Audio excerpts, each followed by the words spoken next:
What's up, everybody? Welcome to the In the Blind podcast. Today we have entrepreneur, man of many trades, many faces, Mr. Ed Clay. Thank you, brother. Yeah. How you guys Welcome doing? to the In the Blind podcast. Excited to be here. I've been excited about your podcast.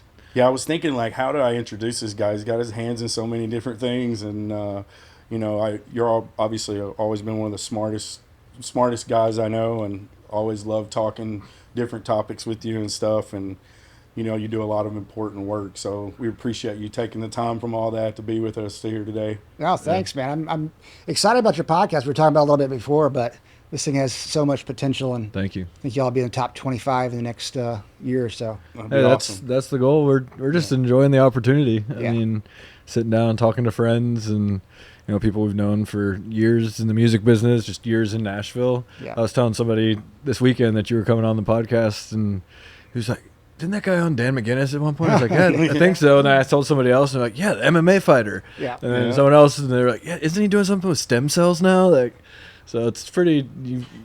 You have an incredible reputation around town. Oh, thanks, man. I remember when I first moved here, walking through Dan McGinnis, and I remember seeing you at one point, and then we were in Europe with Satterfield, and he was telling me a few stories, and like one of the stories, I was like, dude, I was in the bar that night. I remember that happening. I was like, who the hell is this guy? Like, Which one?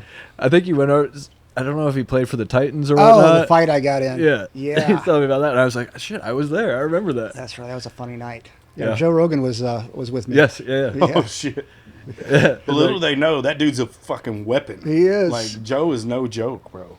Well, I remember after that night, someone had told me that like, if you ever get in an altercation with that guy, tuck your tail and run because you will get your ass beat. And I was like, who is he? And somebody filled me in. I was like, oh, wow. Yeah, And that was you're a about Nashville legend. That was probably the only fight that I'd been in, In public, yeah. in public, but it Think was you one. weren't getting paid for? Yeah, that's right. That's right. Yeah. I mean, that guy called the cops. And so I had one of the police officers that train at my gym tell me, hey, they're looking for you, whatever. And I was on probation then. I got arrested when I was 20 on drug charges. Wow. And so I was still on probation when that happened. And so I went and hid in Dan McGinnis, and it was actually the Nashville Cats that the guy played for. He's a lineman for them. At the arena? Yeah, at the arena. Weren't they playing the championship this weekend? I'm not sure. It's random, but I think they were. Yeah, but I had a radio show on 104.5 with Darren McFarland, and Darren talked to. He had a show with the coach for the Cats, and if the guy would have pressed charges, I could have gone away for a long time. That'd have been a violation of probation, even though he started the fight. Right. And so the coach basically told him, if you file charges, I'm kicking you off the team. Oh, What I heard. That's To huge. save my ass. That's Fuck awesome. yeah, that's big time right That's there. crazy. Yeah. And you're from Nashville originally, right? Yeah, born and raised. I went to Overton High School. Where did you go to school? Overton. So I went to Waverly, but my dad's whole family is from Sylvan Park. So the states. My grandmother lived on Idaho. My great grandmother lived on Wyoming, and so I basically got the best of both worlds. Like, I went to Waverly, but my family had a farm in Hurricane Mills, Tennessee, right next to Loretta Lynn's ranch. Okay. So we had like 600 acres, and then Loretta's got like 2,500, and we were really close with that family. So I had like 3,100 acres to run and fish and ride four-wheelers and hunt. And then I would spend weekends and summers up here with my dad. So I got the best of both worlds. I got to run the streets a little bit, Yeah. go across Charlotte Pike into the Nations and get beat up a few times. Yeah. Learn the streets the hard way. Yeah. So I consider myself a lifelong Nashvilleian. I was born at St. Thomas West, and my great grandmother worked over there for 40 years as a nurse. And I've always, I started hearing about you back when the MMA stuff was going on. I kickboxed for quite a few years and trained with I think Lance is a good buddy of yours. Oh, yeah, Lance Patrick? Yeah. Oh, dude. And I got some funny Lance I stories. trained with Luke Sanders for a little while, and I can tell anybody who wants to know that there is a massive gap between you And and a a professional. UFC Yeah, fighter. Because absolutely. I'm a pretty athletic dude, and I can handle most people who are at my level, but like when I would train with Luke, and I'm 195, 200 pounds, and Luke is fighting at 135, probably walking around at 170. Yeah. But he could kill me at any point. If he just decided, I'm going to kill this motherfucker right here, like, I'd be dead. Like, Yeah. there wouldn't be nothing I could do to stop him. And he punched so hard, too. Oh, my God. He's so fast. Yeah.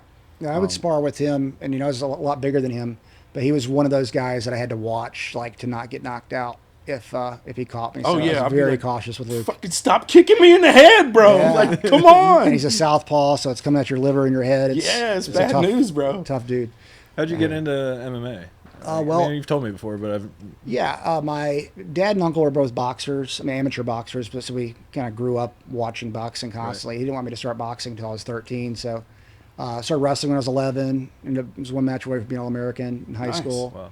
And then boxing when I was 13, and then I saw the UFC, and I saw this little guy because I would go. We didn't have a lot of money growing up, and so I'd get the yellow pages, and every year I was so excited when the yellow pages would come out because I would flip through the pages and look at the martial arts, section, and I would call the different dojos in Nashville and be like, "Do you think your karate could beat this guy's kung fu?" I was like a kid calling the places. I just wanted to know. Like That's amazing. It was always like on my mind, like what really worked, what didn't work. And so when I saw Hoist Gracie, I was like, "Oh shit, it's Brazilian Jiu-Jitsu. That's what it is." Can't believe it. I thought it was like kung fu or something. Right. It's like Brazilian Jiu-Jitsu. And so then I was like, I gotta train that. And so there was a jiu-jitsu school in Nashville, a guy named Eric Silver. He was a blue belt under Hickson Gracie. And my friend Sean Hammonds, he owns Sean Hammonds Jiu-Jitsu here in Nashville now. But Sean's like, I'd met him about a month before at Fairlane Fitness off of Nolensville Road. And he's like, "Dude, I found us a place to train." And that was like, it was amazing. So yeah, we started training at Eric Silver's gym, and Wow. that's kind of how I got my start. Yeah, that's awesome. And didn't you develop a clothing company that was Yeah. tied to MMA? Well, so I opened my gym, actually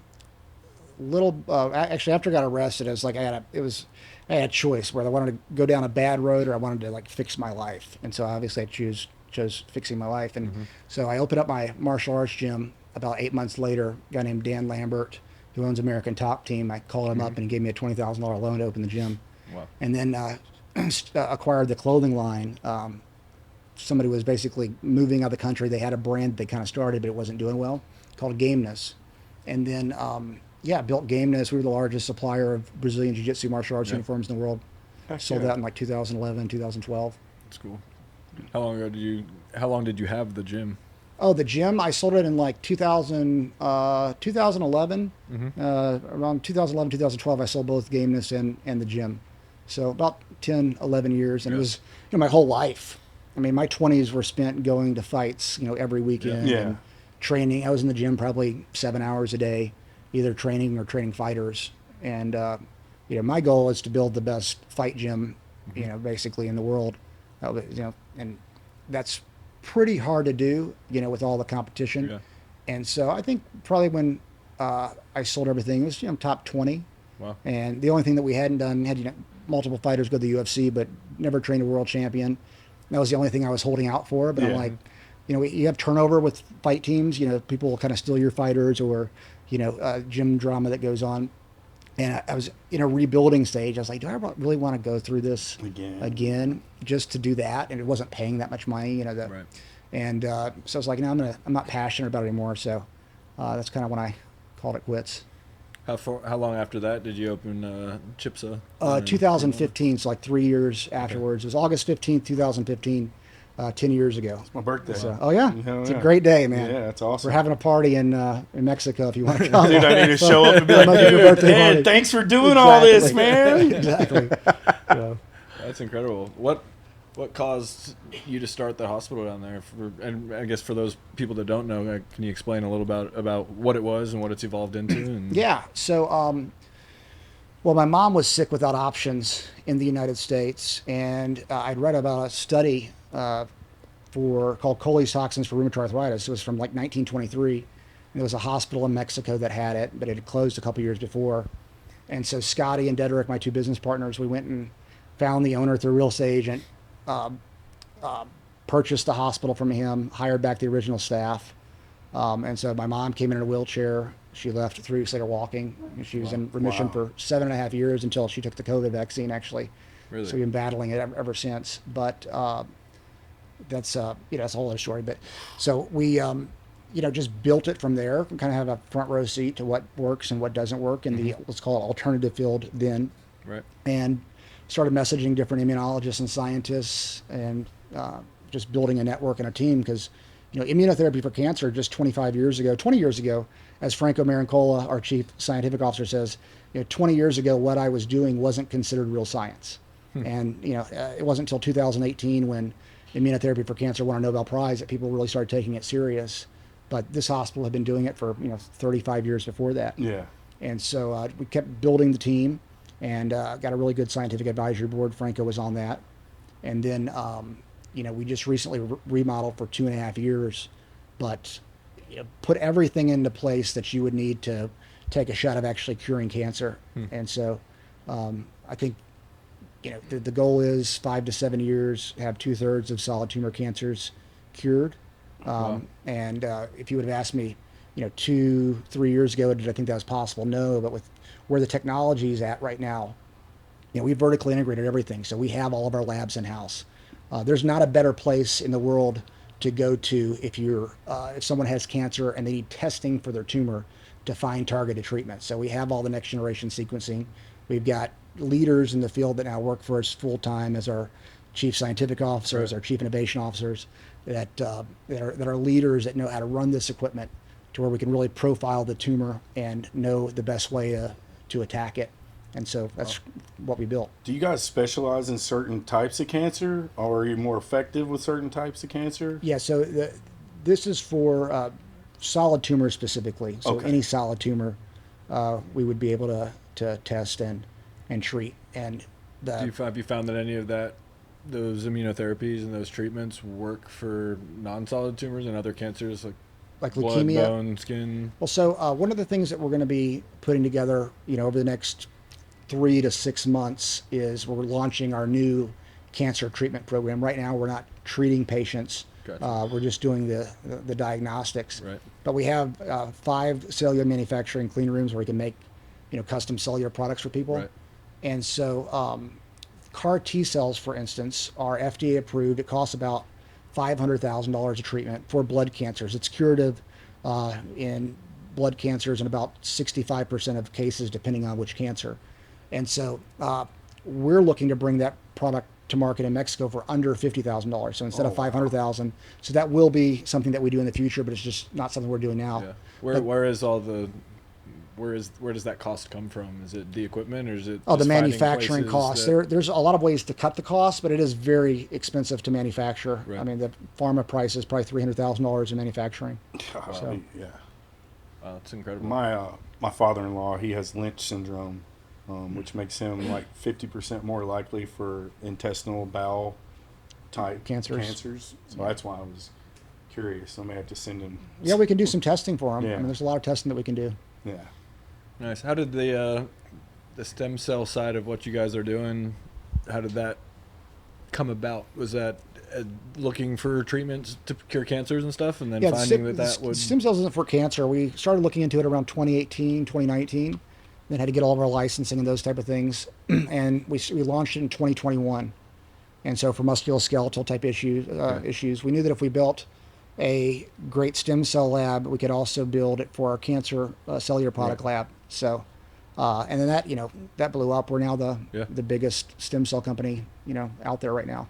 How did the deal with UFC come about? Is that because of your relationship with Joe? And well, no. or- I mean, we've known a lot of people from the UFC for Right. a long time, and they vetted us for about 8 months. I mean, it's still a process that we had to go through. Right. And just initially just made the call, said, hey, would you guys be interested in something like this? They said, yeah, let's look into it, and then went through the process and just made the deal happen. Yeah, because I don't think we had even talked about it, and I remember I'm just a big Sean O'Malley fan, and Yeah. I saw his post when he was down there. I was like, shit, I recognize that hospital. Yeah. So that was just super cool, and to see the platform that y'all have for that now, and it's unreal, and it seems like it's changing people's lives left and right. It's And incredible. I mean, I we're haven't heard a most single person say it doesn't work. Like everybody sings y'all's praises. I think the study that we're going to be publishing here soon, it's about 80% successful for herniated discs.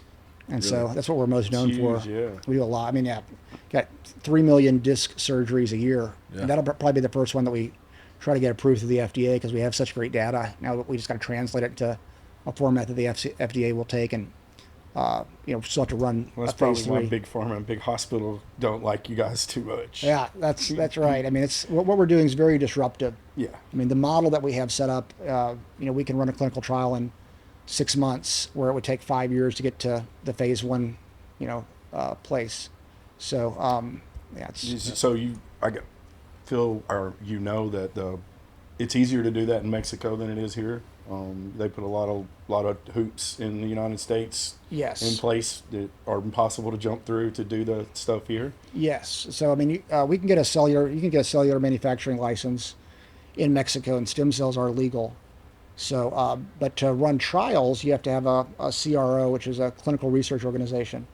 And so we have a CRO that we're partners with that run clinical trials, so we can run those trials fast, go through the RB, get approval through the Mexican government, and run those. It might take us 2 months to get a trial set up That's Wow. huge. in Mexico. Yeah. And how long would it take here? 5 years Wow. and another $30 million. That's Interesting. your bureaucrats at work, guys. It is. It's a Ridiculous. long, unnecessary system for sure. Yeah. So I remember we were down in Tijuana or Rosarito Beach or somewhere. I think I was sitting in some lobster house talking to your business partner, Dedrick, and I just asked a few questions just about patents and patent politics and big pharma, and how big pharma basically for the layman, I guess, basically buys their IP, shelves it, so they're taking out the competition more or less. I guess that's a very archaic way of describing it, but can you talk about that a little bit? Because I don't think people recognize how corrupt the whole patent politics world is and why things happen the way they do. Can you give us like paint with some broad strokes and just explain like the battles that you fight when it comes to that? Yeah, well, we haven't fought it, personally yet, but I mean, the idea is if you have a treatment that's working, that is a threat to other pharmas, they're going to try to buy you, and they could shelve your product. And that's it's kind of known to happen. I couldn't give you specific cases, but it's kind of just like a known thing. So now, if you got something that's competition and it's going to work better, they'll try to buy it and use it, improve on your technology. If it's something that would completely wipe out the market, you question if let's say you cure cancer, then there's no market. And so, from a business standpoint, I think, they might look at it like, let's shelve the product. There was one instance where I know that they were actually talking about that. I forget the pharma company, but I was told a very specific instance, but I can't think of what it was. But it was something like they were just actually openly talking about it in the meeting. They're like, I can't believe we're actually saying this. But it's definitely a discussion. It's pretty disgusting, honestly. Like, if you can help people. From knowing you over the years, I won't say that you can't be bought, but I would say that you probably can't be bought. Like, you're doing it for a different reason. It's a heart thing for you, not a money thing. And you could do a lot of different things to make money, but you're doing this because you care about it. So we need more people, and you're not a doctor, we need more people like you though involved in these organizations and making decisions and networking with all these people to get us past this. Let's keep everybody on the sick treadmill so we can treat them and charge them and build their insurance company and not cure anything ever. I mean, it's just a completely ridiculous way of going about medicine, in my opinion. So we're lucky to have you. Oh, thank you, man. For sure, bro. Well, we don't treat people like a number. We treat them like an individual. And one of the mottos that we have at our hospital is treat everyone like family. So it's really easy when you're disciplining an employee when you're like, is this how you would have treated your mother? And so that's why people, when they come, they're like, how is your staff so great? It's like, well, because they treat everybody like family, and we really, that is our goal. And so, the model, the healthcare model in America is, no individuality. You treat everybody the same, like a number, and they're not, you're not looking at their whole case and who they are and what their background is. And they don't work on the mind at all either. So with cancer, it's like a fight. They don't, if I were to train a fighter and say, oh, don't worry about, visualizing winning, or, oh, you can't win, constantly telling people that, I'd be the worst coach ever. Oh, your diet doesn't matter. Just eat all the junk you want. That'd be awful. But, for cancer, that's what they tell people. And so we really work on people's mindset. We have 2 full-time psychologists. Diet's very, very important. That's huge, I mean, one thing changed my life. I came down there and y'all were feeding them a very specific diet. I think it was the Gershon diet. Yeah. And I went home and I bought the book and I Yeah. started eating that way. Yeah. And any issue that I really had seemed to go away. Yeah, and lots of juices. Yeah. You know, 15 to 20 pounds of raw organic fruits and vegetables a day via pressed Huge, juice. yeah. And so Yeah, I think I did the coffee enema protocol yeah. too while I was down there. And Yeah. never heard of it up until then. Well, I guess Satterfield had told me about it before we got down there. He's like, you got to try this. You got to try the hyperbaric chamber. You got to do this. And it's amazing how that technology, something that seems so simple, is so effective. Oh, And absolutely. Well, changing, like they're finding the more you change your microbiome, the more it affects overall health. And so we actually don't know exactly how the coffee enemas work, but one hypothesis would be is changing the gut microbiome. Mm-hmm. And there's studies that show changing your gut microbiome is as effective as an immune therapy checkpoint inhibitor for treating cancer. And so, you really should be focusing on patients' guts when you're treating them for cancer, and it's very, very overlooked. But I think that we're going to find that it's one of the most important things a cancer patient can do. What does they say? 80% of your immune system is located in the gut. Something like that. I mean, That's a lot. if you need a good gut to fight off anything, You do. mean, Yeah. that's where it starts. I guess Yeah, it makes a lot mitochondrial of health sense, and that, yeah. I mean, it's crazy.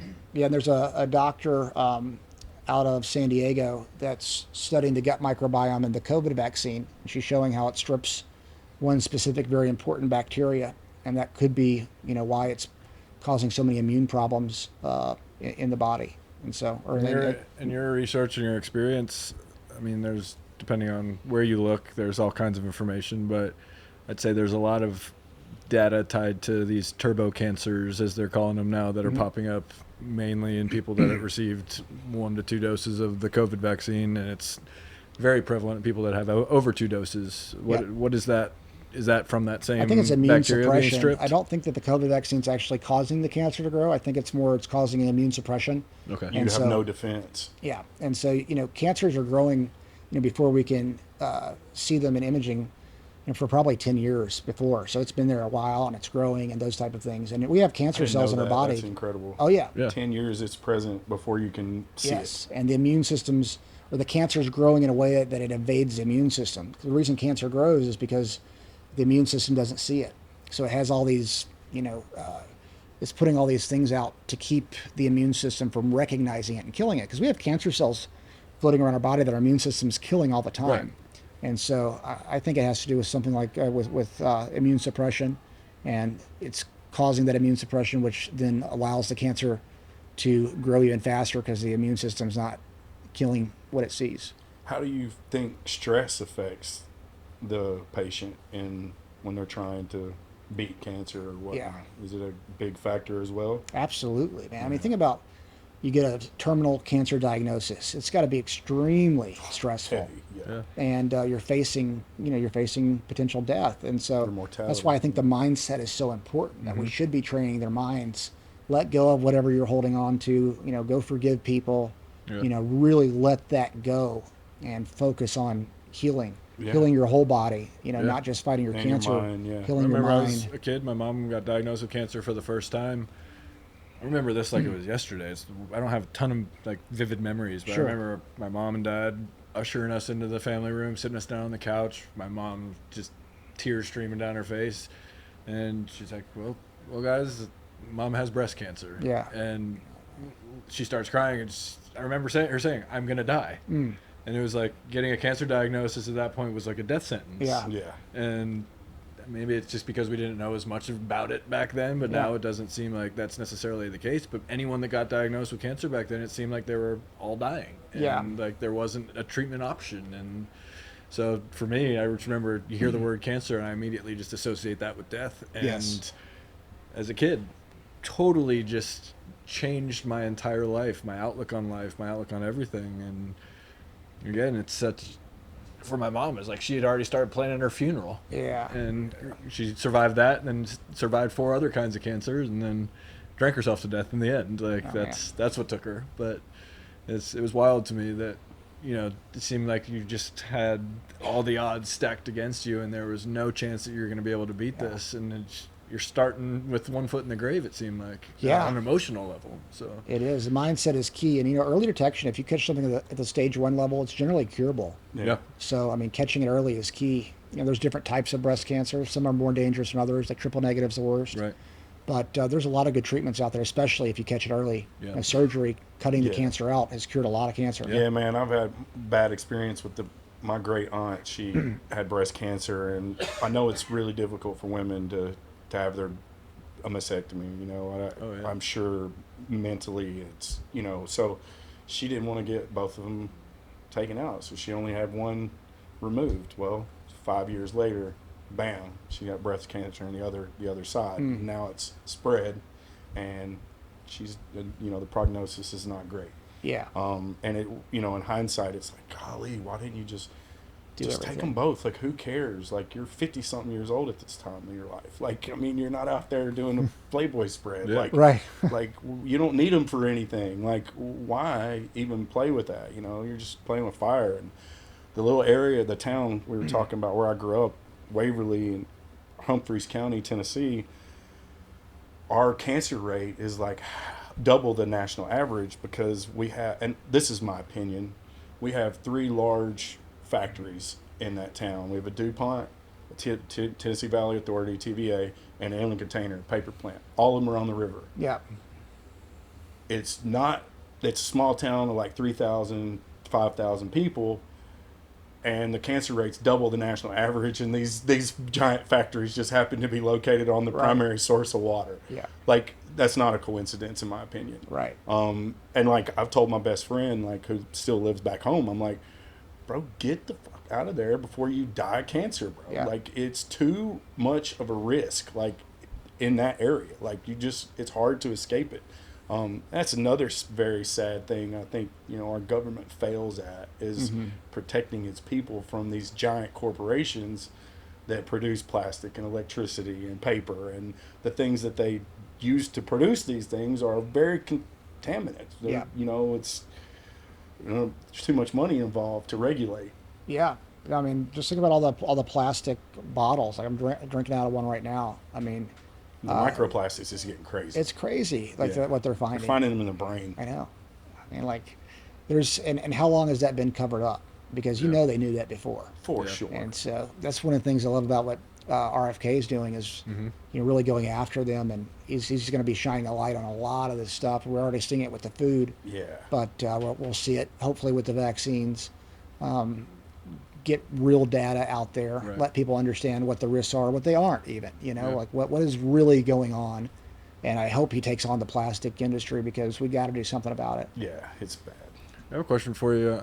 Something I've read quite a bit, and it depends on what corner of the internet you're in, and dark web and what goes much deeper. But like, I read a study recently on like just mammograms and trying to determine what a tumor actually is. And I know there's all different explanations, and obviously the human body does lots of crazy different things to protect itself. But this guy was kind of postulating that, let's say you've got a cancer cell or a cell that's not supposed to be there, and say the body goes into overdrive and produces something to encapsulate this foreign cell that shouldn't be there, and Well, that was convenient. actually creates a tumor to isolate whatever that thing that's not supposed to be there is. And this guy was suggesting, well, like, in the case of a mammogram, we have this contained tumor. We go in there and we squash the breast and potentially damage that and allow whatever is inside of it to escape. Same idea with biopsying certain things. It's like, Yeah. we have this contained thing right now. The body's doing what it's supposed to. Granted, it could go into overdrive and produce too many of those and attack itself, but generally speaking, that's a immunoresponse, right? Yep. And so are we creating Spreading more cancer. breast cancer and spreading it by forcing women to have their yearly mammogram? I mean, Yeah. is I would assume that's a possibility. Just based on the data that I read, it seems to make sense. Yeah, I have my questions about the mammograms. I mean, early detection is key. Right. The question is there a better way to do it? And I think that there probably is. I mean, more ultrasound. Right. I mean, There's, this thing looks like a medieval torture device. When you see a woman Yeah. in that thing, you're like, God, that looks terrible. Yeah. Like, absolutely. They're squishing it, Yeah. And so, yeah, I have a lot of questions. I mean, I think that liquid biopsy is coming.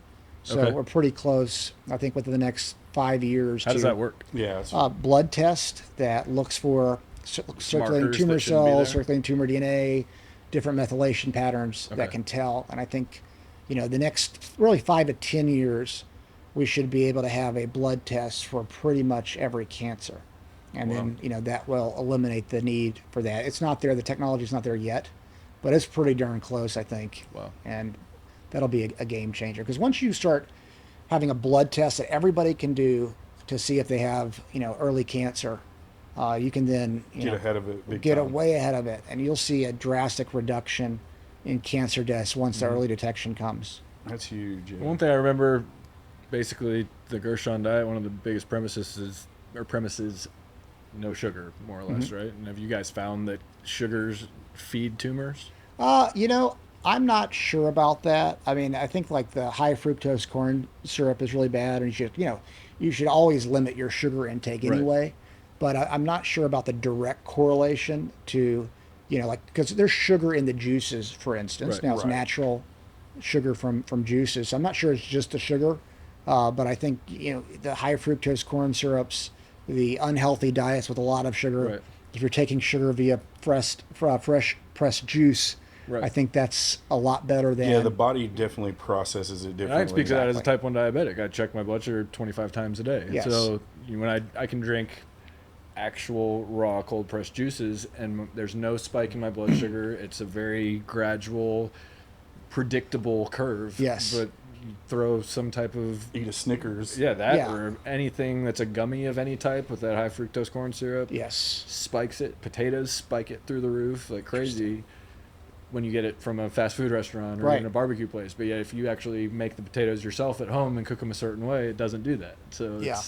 it's kind of wild. But Yeah, I think that type of sugar is bad. I mean, for sure. And the high fructose corn syrup, you just think about how they put that in just about everything. Everything, And yeah. when we were growing up, we didn't even know about it. We're like, Yeah. oh, this is good. yeah, I mean, hell, I didn't even know Cokes were bad when I was growing up, and I'm drinking Coke every single day at home. My parents didn't know any better, but now I'm gonna never give my child So bad. Coca-Cola.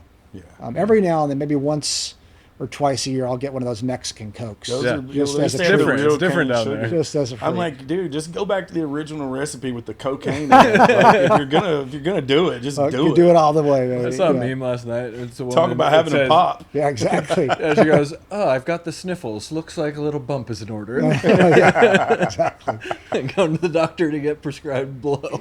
Yeah. I mean, they do it all the time. Adderall is. Yeah, it is. I've snorted a few of those. It works pretty much the same, guys. I think we all have. Yeah, I mean, if you think about like all the Adderall prescribed these days Oh, to yeah. everybody, and how it kills creativity in many ways. Yeah. And Oh, maybe yeah. there are some cases where kids need it, but for the most part, I mean, it's highly overprescribed. Well, I was put yeah. on Ritalin in 5th grade, and I was an athlete, and it crushed my appetite Yeah. at a really crucial developmental stage in my life. So I didn't grow. I got from sophomore year in high school, and I was 5'2" and I weighed 130 pounds. I was the same size as most of the girls in my grade, and I went to my great aunt that raised me, and I was like, I don't want to take this stuff anymore. I was like, it's messing up my sports. Like I can't compete at the level that I've competed my whole life because I'm not growing. Right. And I come off of that shit. And the summer between my sophomore and junior year, I grew 6.5 inches Oh, man. in height and put on like 40 pounds of muscle. And when I came back to school, people didn't recognize me. Yeah. And I 1,000% believe that was from that drug. At what, 5th grade, I'm 10 years old. Yeah. You're giving me you're putting that in a 10-year-old's body Yeah. when he's in his most developmental stage of life. Are you crazy? Yeah. Like, and then my great aunt that raised me, that's the only thing that she's ever really sat down on and told me, like, hey, I'm so sorry for that. Like, I've regretted my whole life for putting you on that crap. Yeah. And, just thank God that I had I had a family that supported me, and even though I was a kid, making a decision that, hey, I don't want to take this medicine anymore. I know the doctors are telling us to, Yeah. but I don't want to take it anymore. And they respected that and let me stop taking it. And it changed my life. Yeah. Like, I ended up playing college baseball. I got a scholarship to MTSU. You know, it's without getting off of that. I mean, who knows how bad it would have stunted my growth if I would have Right. taken that all the way through high school. Well, yeah, I think you eat less. You're not getting all the nutrition that you need. Yeah. I mean, and it's amphetamine. Yeah. I mean, giving a child an amphetamine seems kind of counterintuitive. It's crazy. But- It does. I mean, like, why We're are you already doing- bouncing off the walls, and Yeah. that was the whole thing too. You know, well, he's too hyper. He can't sit still in class. He doesn't pay attention. I'm 10. Yeah. Like they're 10. Kids, they're kids being kids. Like not every kid is going to be perfect and sit in his freaking desk and pay attention the whole But then time. also think about the time of life or the era that was happening in. Like we didn't have the luxury of the internet like we have now, where you can actually go No do one your knew. own research. It's like Yeah. back then. Like I remember when it's probably about 10 years ago now. My mom's a nurse, or was a nurse, had been a nurse her whole life, and one of those like, oh well, if the doctor says it, Yeah, see, you just- that's as if why I read don't it you out of the trust these Bible. people? So Right. like for me to start questioning anything, even about the first COVID vaccine, I was like, Mom, you've had all these cancers. Like, why can't you just wait? And just, she's like, well, Eric, I can't work. I remember when she died, I went to her bedroom and she told me, she's like, don't worry, I only got the first vaccine. I won't take another one. She got 7 of them Oh on my this card. gosh. Jesus. And she was like, she was the overachiever when it came to that. It was like, Yeah. I'm the nurse, I'm going to be the best example, and I can't be suggesting these vaccines for my patients if I haven't had it myself. So I need to be proof Wow. that it's effective. And literally went to the coroner when she died and asked to see the body and stuff. And he comes to me and goes, man, I've been seeing a little bit of this lately ever since the pandemic. It was about 1.5 years, 2 years after it. And he showed me the congealed blood and started pulling it out of her veins. The He was like, myocarditis. I've seen Oh my this gosh. in 6 patients this week, or 6, Like the plaque bodies. buildup. He was It's like, I've never crazy. seen anything Wow. like this. He was like, I don't understand how anybody could have even survived. It's like you have sludge in your veins, and she died of a heart attack. That's what they said. I mean, Wow.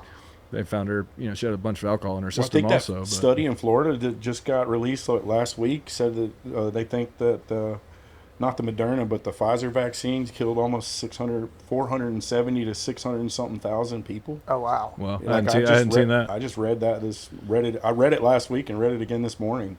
But yeah, they think which they're trying to make Moderna sound better, but I'm like, well, Moderna was 50% of that.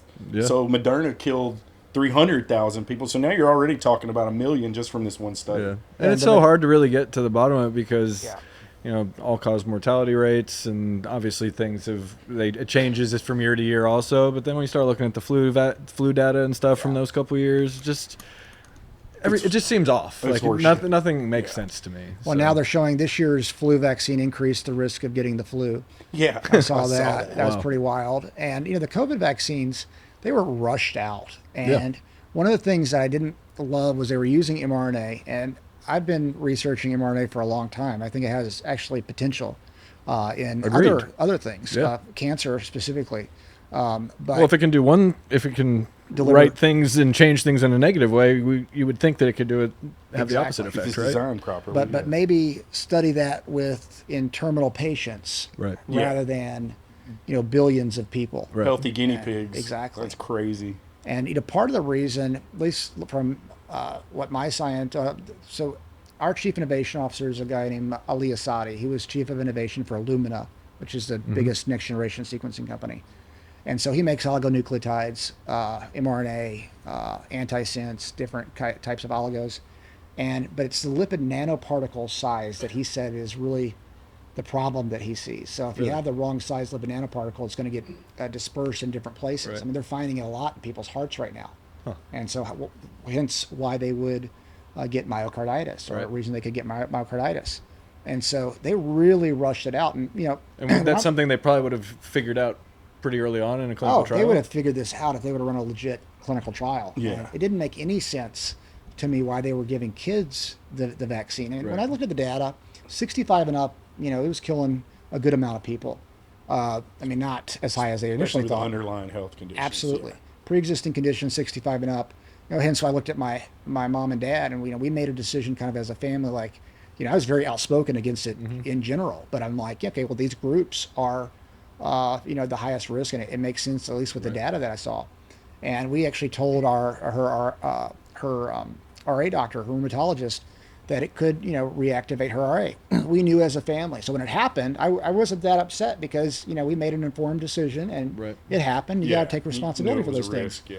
But, the rheumatologist like, oh, no way. They're not, this is not the case. I'm like, no, it's now she won't give it to her RA patients. Really? Because so many patients had a bad reaction Wow. activating their RA. Their RA got so much How's your worse. mom doing now?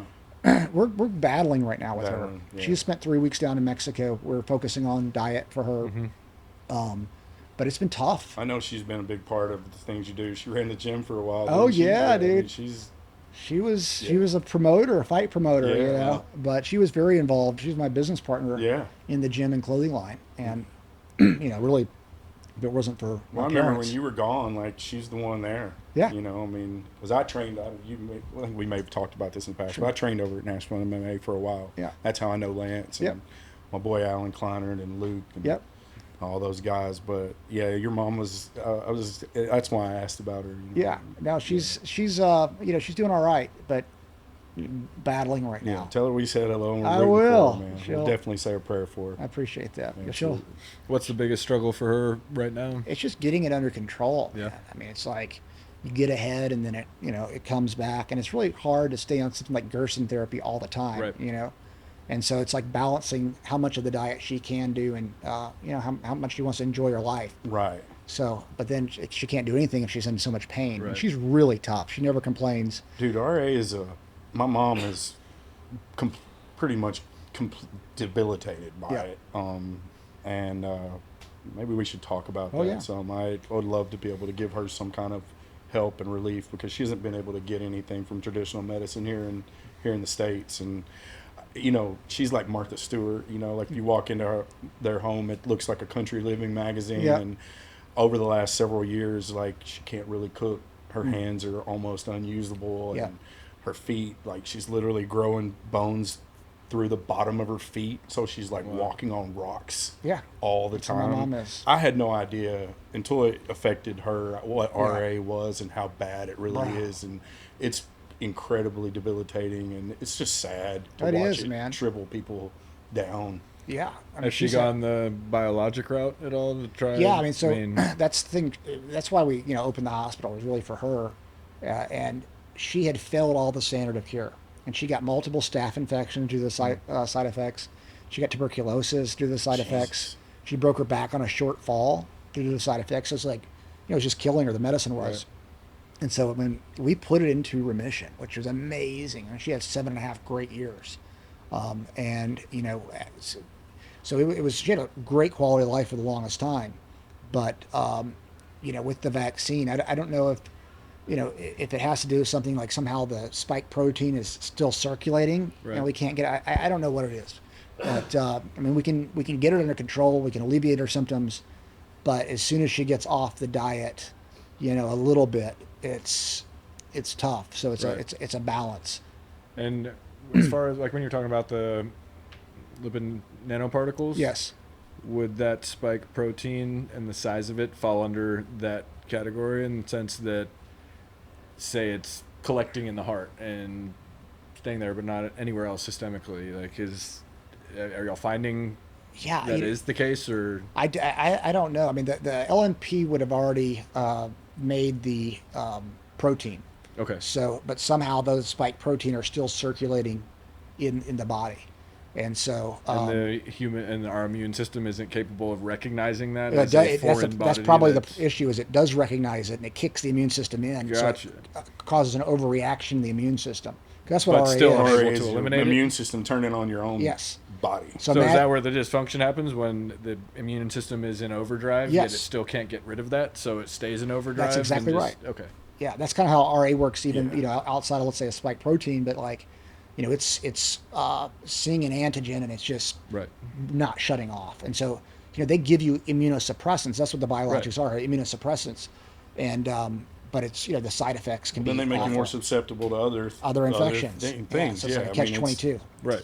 That are going to further inflame you, which is going to make Yeah. the RA worse. Yes, but so CAR T cells for cancer can also be used for RA, and we're going to be hopefully running trials here in the next couple of years. I think it could be a curative approach It's Incredible. costly right now, but there's a lot of research going on. I think that a lot of different autoimmune diseases, the CAR Ts will cure one day, and It's so huge. that's a hope in that. Autoimmune's scary, man. Well, it's brutal. I mean, you've seen Yeah. it with your mom. I mean, it's Yeah. hard to even put into words when you see the pain that they're going through. They're, like you're talking about fingers and feet, and you Yeah. love your parent. So you see her in Well, it's pain. like I watched it just shrivel her down. Yeah. Like she's starting to hunch over a little bit. Yeah. She would hate for me to say this. Yeah. She's a very beautiful woman, and Yeah. I think you can see it just sucking her spirit away. Yeah. Because all the things that she loves to do, because she's a homemaker. Yeah. She can't make a home. Yeah. Like she would put Christmas trees in every freaking room of the house. Last year, one Christmas tree. Yeah. And my stepdad was like, man, and she apologizes to Yeah. us for this, which is the most absurd thing. Yeah, right. Like, don't ever apologize to me. You have done more for me than anyone ever. So don't ever apologize to me for those things. But it is very sad because I know those are the things that fulfills her as a mom and as a wife and as a homemaker.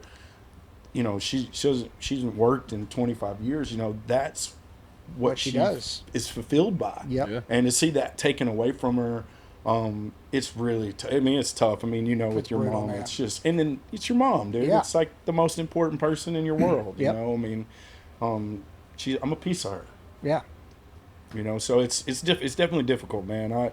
I would do anything to find her some kind of relief. And I actually spoke to her. We've spoke about you before, and I've spoke to my father-in-law about you before, because I was like, hey, if you guys ever get ready to really try something that may really help, like, you need to look into this, check his clinic out, do some research, and then if you guys want me to make the introduction or link you guys up, I can definitely do that. And at the end of the day, like, I know you're going to be in good hands, because I know the person that I'm handing you off to cares, and cares at a level that I care, because his mom, that's such a freaking beautiful thing, dude, because, like, you're not a doctor, you're not a scientist, and you went out there and you were like, I'm going to figure this out for my mom. Yeah, I mean, that's what it is. And golly, bro, like, what a massive thing to do. And just like, it would seem impossible to anyone else, I think. And like, that just is a testament to who you are as a human being, bro, because you think big and you're not afraid to go out there and try, and a lot of people just with chronic disease, bro, they're afraid to go and try. Yeah. Like, they just try to, like, do as little as they can. I feel like, as far as activities, when really, like, go hike and breathe fresh air and treat the soul, and hopefully the body will come along with it. I think if you can heal the mind first, that's a huge part of the battle. So kudos for you, man. Oh, thanks, man. I always looked up to you for that, and being able to bridge those gaps and make your way into those fields. When I would say, if someone like me went and tried to get into that, everyone would be like, are you fucking serious? Bro, come on. Hey, they said the same thing to me. And that's what I'm saying. Like, to push through that, man, is, huge. I think early on, when I had just met you, and then years later when we came down to the hospital, and just, like, again, we were doing art therapy. We're literally just playing songs for the patients at your hospital. I'm sitting there thinking, dang, what could I possibly be contributing here? Like, but then to talk to the patients when you get done and be like, hey, this is like the highlight of our day, to come up here and hear y'all sing. It gives us life. And it made no sense to me, because I hadn't been in that position. But since then, I've been in a situation where I was on the receiving end of that. Yeah. And I realized how effective, and that's how important it is for the human soul and the heart and mind and just the human condition to have that positive influence when you're in such a negative psychological space. Absolutely. And I didn't realize how effective something that to me is so effortless would be in helping someone else. And even if it was just brightening their day and having them leave there with a little bit of positivity, which could have helped carry into their next treatment session the next morning, like, it put a lot of things in perspective for me. But then also for you to see that and recognize the effectiveness of that style of therapy and integrating that into everything else you were doing, just, I had like a light bulb go off, the aha moment, where I was like, dang, this guy's really thought of everything. And I don't think you leave, there's no stone left unturned with you and what you do. And I think that's a testament to your character as a human being and just in everything. I mean, even like played a few different benefits and stuff at your place, East Ivy Mansion. And one that will always resonate with me was the Operation Lightshine one with Matt Murphy. Yep.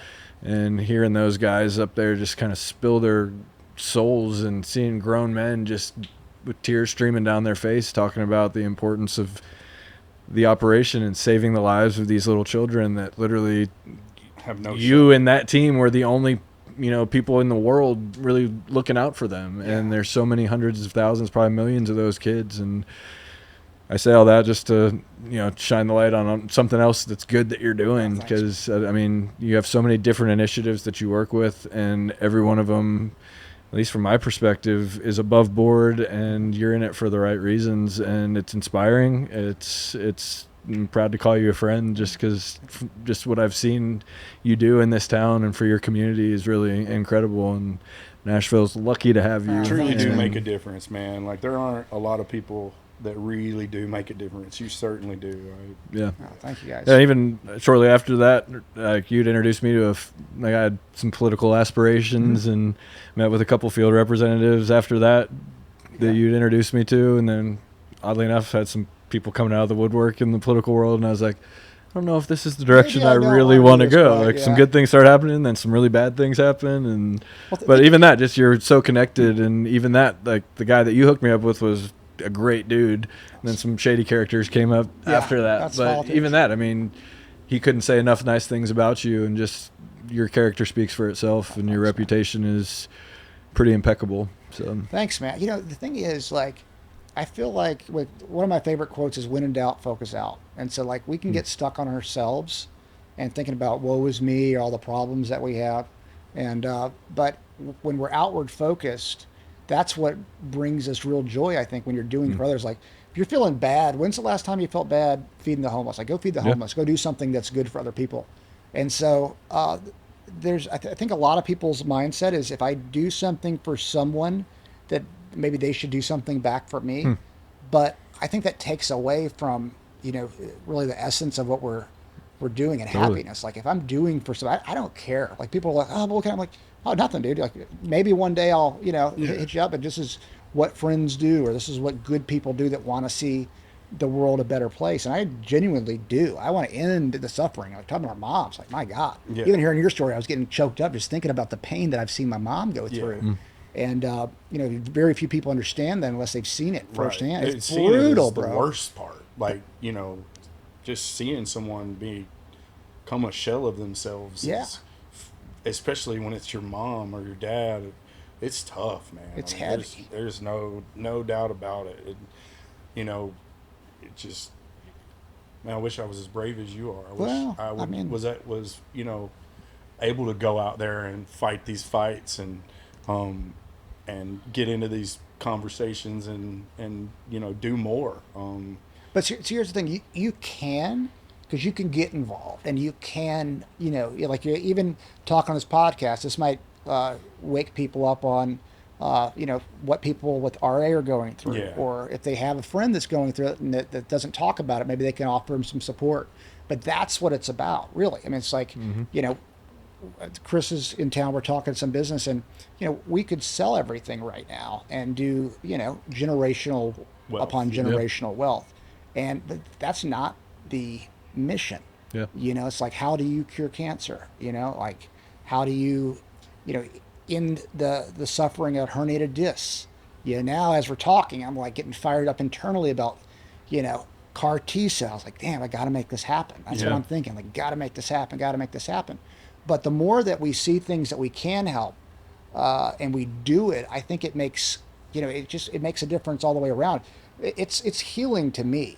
Like, if I was just worried about myself, I would be miserable. It's like, let me worry about other people and take care of other people, and that's really what brings me joy. Outward focus, man. That's absolutely. And I think so many people also in your position, they do it.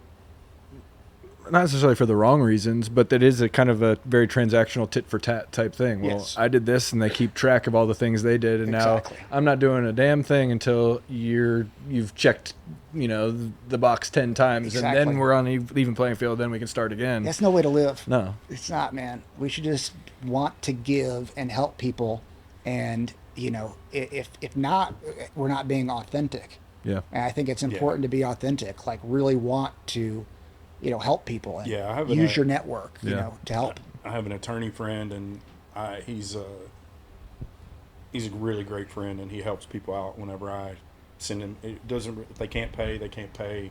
He's been a great friend of mine for a very long time, and I sent somebody to him that I wanted to help, and they no-showed him in court like twice. And then we had a conversation, like, he had to cancel a case in another county and show up for this person, for me, for free, and then they don't show. Yeah. And we were having a conversation, I'm apologizing to him, and I said, bro, that's the last time I try to help somebody. And he immediately stopped me and corrected me. And he said, no, it ain't. He's like, that's not what we do. He said, we help people. He said, don't feel bad for 1 second. He's like, the next time somebody comes and you think they need my help, send them my way. I'll always be here. And he said, and you better always be there too. Yeah. And I was like, damn, bro, I need more friends like you. Yeah, I was like, because you're absolutely. 100% right. I shouldn't not help someone else because this person was an idiot. Yeah. That makes no freaking sense. And I appreciate you calling me out and holding me accountable, because that's how good of a human you are. There needs to be a lot more people like that in the world, man. Yeah. And I'm It sure really you can does. speak to this also. I feel like when you don't have an agenda and when you're not doing something, expecting something in return, the return usually is tenfold what you put in. But when you're expecting something in return, I don't think you ever see that Live up to what you that expect. benefit or that return. So, Absolutely. Yeah. And we're successful because of our relationships. Yeah. And, people are like, oh, at a certain level, it's not about, no, it's all about relationships in the sense where if you do enough people right, I don't mind calling and asking for help. I really don't. Like, hey, can you connect with this person or this and that? And, through that network of always being willing to help people want to help us. Yeah. And so I think it's a better way to live all the way around than keeping 1000%. those check marks. Oh, I Yeah. just did this for him. Right. I forget. People will tell me I did stuff. I forget. I don't, not that I don't think, well, I don't think much of it at the time. Right. But I don't realize the impact that sometimes that help makes. Yep. And that's all that can be everybody. We can always just help. Just Yeah. help. What do you need? What do you need? Like, let me try to help you. Yep. And I don't know. That's really why. I mean, Yeah. talk about the music stuff earlier. You coming down there and the musicians from Nashville, and for people that don't know, Hope Song, who John Satterfield started, and God bless John for moving to Tijuana for 5 years. After a conversation over shots at Tin Roof, and Yeah. Satterfield moved out there. But the idea was, I always love hanging out with my friends, them playing music and us, sitting around a fire, or just that connection that you have with great musicians and music was always something that was special to me, especially growing up here and grew up that way. Yeah. And the idea was, if we could bring that experience, the right around type experience, to the patients in Mexico, I knew it would make a big difference for him. And I mentioned it to Satterfield, and he jumped on it. But you think about, for a patient, a cancer patient that comes to Tijuana, Mexico for then what was alternative cancer treatment. Yeah. Right now we're next level science, but then it was alternative. Yeah. And they see two musicians randomly walk in to play music for them from Nashville. I mean, you think about what that, like, they're like, wow, The spirit, people the actually lift- care about me. the uplifting. They want to be uplifted because this person just spent a week, in TJ for them, Yeah, to it's uplift huge, yeah. them. And, a lot of times we just need to know people care about us. Yeah. A lot of times I think people get in this idea that nobody cares, or I'm not important, or it doesn't matter. And whenever we're able to do that for people, it makes all the difference. So, it made a huge difference. You being out there made a huge difference. It's what Satterfield did, setting that up, giving up his life as basically a songwriter in Nashville in his music ambitions, to go out there and live in TJ. Like, think how, now, 10 years ago, I was actually trying to raise some money for the project. Nobody would give me money. I was like, this is going to be great. Like, I can't believe it. What's wrong with these people? Right. Now I look back, I'm like, I would never invest in something like that. So I totally get Right. it. But for Satterfield, just to pick up and within 2 weeks of that conversation, move Yeah. to TJ, and he got a lot of fulfillment, from it too. Yeah. So he made the sacrifice, but then, what you get in return is even greater. So what you did a lot for the patients, but it also touched you, Yeah. and it taught you lessons. And that's the reciprocity that I think that giving gives Yeah. to everybody. And I do think that's what the world needs, is that. Yeah. And I told Satterfield the story.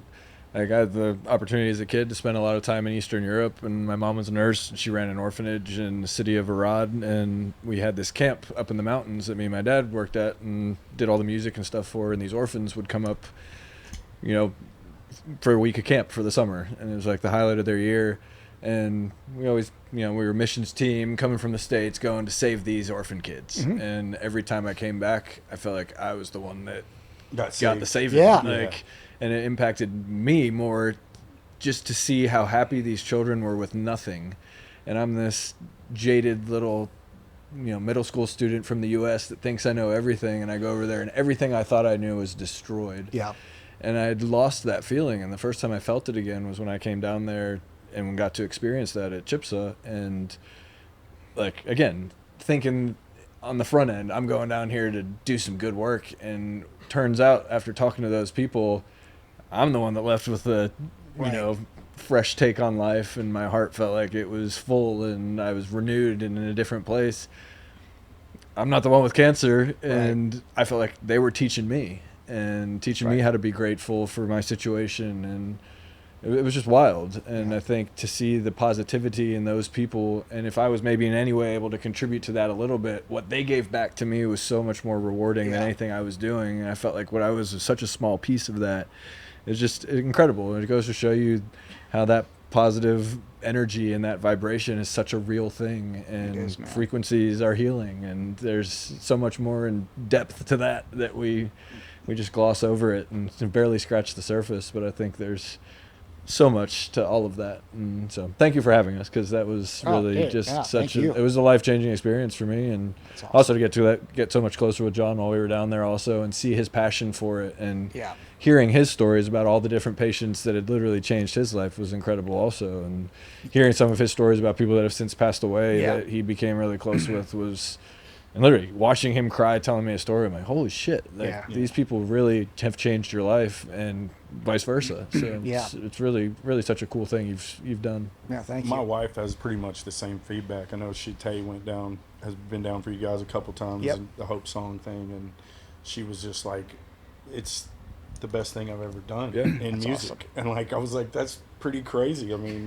she was on the Disney Channel, and she's had some success, and that she was like, by far the most important thing I've ever done in music was to go down there and sing for those people. Yeah, that's awesome. And I know she was grateful for the opportunity, and we've attended a few of the events over at East Ivy, and it's always a cool thing to be around a lot of people who care about others. That's right. It's like a like-minded, whole room of like-minded individuals. It's like almost like a glow around the room, man, because everybody's smiling, and everybody's talking to each other, and we're all there for the same thing. And being just a part lot of something good that's people. effective like that is it makes you that sense of camaraderie, and it makes you want to rally around a project where you see that type of positivity, because we do a lot of things in the music business, and I know you do a lot of things where you're like, you question the authenticity, you'll question their motive and their intention. Sure. And I don't think I've ever once felt that in anything that I've done. So, like, I've told you this before, I was like, literally, I will do anything you call me for, because I know where you stand, and just your character speaks for itself. And I know you wouldn't ask me to do something that you didn't believe in, and literally, I would never even question it, need to vet it, because I know you've already done it. I called him with maybe a couple days notice. Maybe, I forget, it was very short for the Operation Lightshine deal. I was like, hey, we gotta get somebody. Do you mind doing it? And he's like, yes, immediately. That's the thing. So it's the same type of thing. I didn't feel bad calling you. No, and I hope you always will. But I mean, that's who you are too. So it's kind of the same thing. And when you find your tribe of people that want to make a difference, and they realize that we're happier when we're giving to others and we're making a difference for others and we're changing their lives.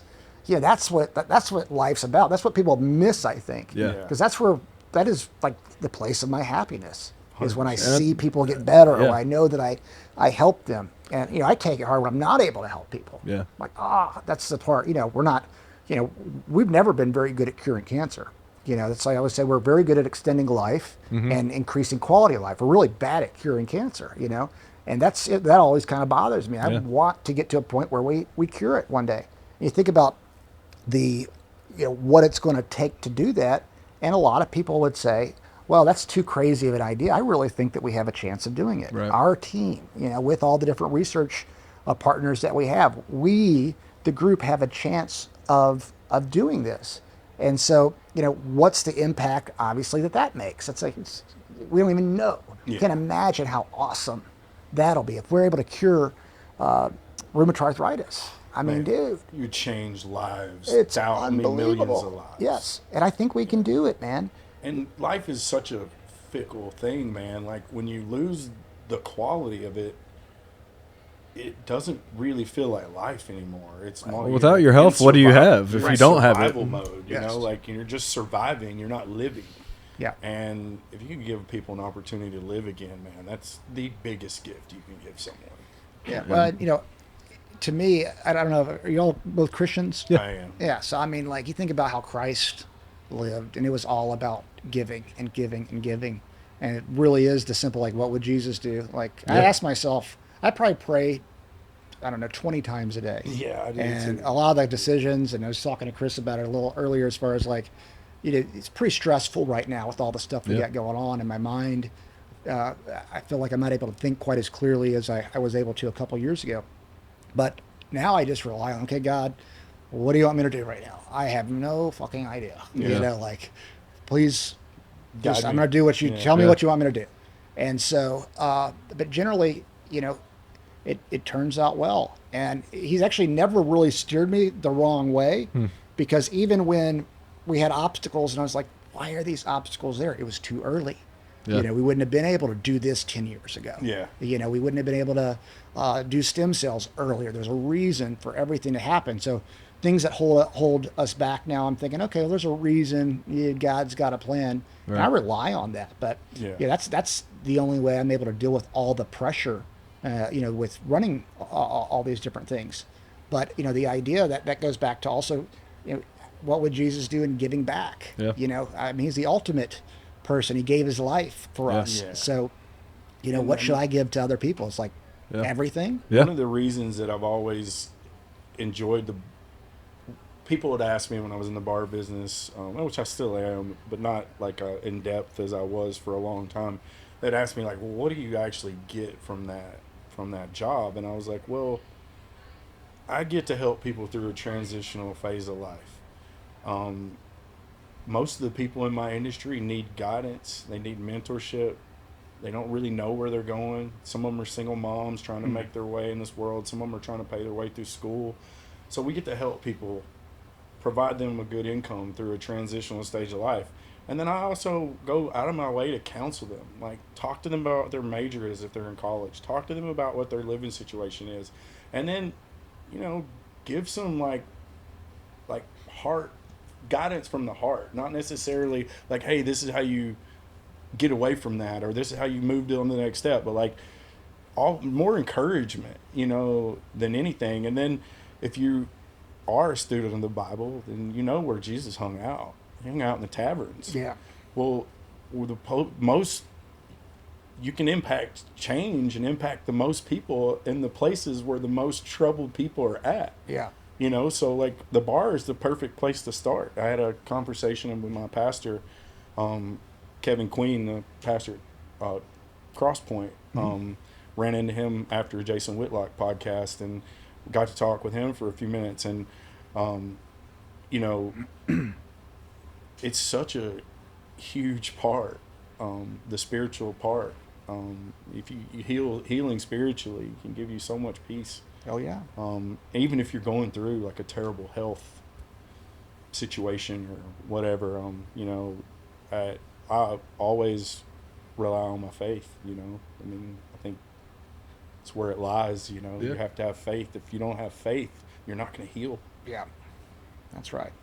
And I think as the world as a whole right now, it just seems to be on the cusp of something different. I don't know if that makes sense, Yep. but it seems like people are waking up to the more spiritual side of things. Yep. And for a long time, bring up anything new age or spiritual, you kind of get poo-pooed all over for, you know, being out there and, you know, you're following the stars and all this shit. But I think there's a lot of people out there that are questioning this religion that's been stuffed in a box, and if you don't check these boxes within the box, then you're not a Christian, you're not this, you're the, or you kind of become labeled as something else. And I do think we're at a very consequential kind of moment as just people in the world, to where we have the ability to make the decision to love one another or kind of buy into just this disinformation and chaos that's just being sowed all over the place. And I think that's by design. But what I'm getting at is I think people loving people and obeying the golden rule and doing unto others as you would have them do unto you is more important now, I think, than it's ever been, because we've kind of removed humanity kind of from the equation in a sense, and people are arguing and fighting with each other behind a keyboard. There's no real life consequences for anything. Yeah. And I think all of these keyboard warriors and keyboard commandos are coming to a point where there's going to be a reckoning where they're going to have to answer for all the crap that they've put out there and stirring the pot to make themselves money and whatnot. But I just think I'm sensing, and I think a lot of people are sensing, that there's a shift that is taking place where people are waking up to the pharmaceutical stuff, to the government corruption, to, you know, the financial slush funds and everything that exists. And I think we're so close to that point because they're fighting so hard to keep it from happening, and the powers that be are trying to contain that. And I think we've reached the boiling point where the top is going to blow off at a certain point. Yeah. And I think I'm saying all this to say people like you and people that are in the fray, that are fighting in the trenches for what is right. I mean, I think that people like you that will go down in history as changing the world, because the positivity and what you're putting out there, it's not veiled in some bullshit mantra where you're trying to raise money and filter it off to your different things. It's like what you see is what you get with you. And I think people can see through the bullshit now. Yeah. And I don't think they've had the ability to discern. And I think people are finally trusting their gut. And I say all that to say, I think it's your time. It's time for people like you, I think, to really have the spotlight and impact the world. And I think you are, but I think we're at a stage where people are more open to that right now than they've ever been. And I think it's a pivotal moment for you, I think, and it's a God thing. And you're talking about timing, and I think the timing is right. And everything that you've gone through, I think we talked once, and you said, you know, I've heard no a lot.